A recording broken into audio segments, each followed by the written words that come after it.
एउटा बाती जाली জন তোরা না কইও পারি না রে বাবা কিন্তু জানি না তুই আমার মায়ের নজরে দেখত বাবা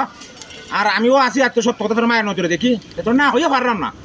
তুই তোরা বাবা ফেসবুকে দেখছি মিলিয়ন মিলিয়ন টাকা কোটি কোটি টাকা লাখ লাখ টাকা ইনকাম করতো আজ পর্যন্ত বিল্ডিং বানাইছো তুই রে বাবা বুঝছেন ওটি আমার দুঃখ দীক্ষা যা আসেন আমার লগে আও ও দেখ আমি ফাইলিংয়ে লাগে খালি ফাইলিংয়ে লাগে ওতে বালু আনছে গিলাটা দেখা সুন্দর করি ও দেখ গিলা বালু আনছে ওতে ফাত্তর তারপর না পুলা কোন সাদ্দাম বল পুলা গস্তা আনছে পুলা গস্তা কি এটা আনাইছি না আমার ঠিকাদার সাদ্দাম বাইরের কিতা আইছে দায়িত্ব আইছে এটা বুঝছনি ওটা আমার ঠিকাদার দায়িত্ব সাদ্দাম ভাই ওটা খাস করার ভাই কোন চান মানে তোমার ফাইলিং করা লাগে কত টাকা আমি দিছি আমার ফাইলিং এর আর দূরে বেড়া 1.5 লক্ষ টাকা দিছে বুঝুনি বিল্ডিং এর আর 7 লক্ষ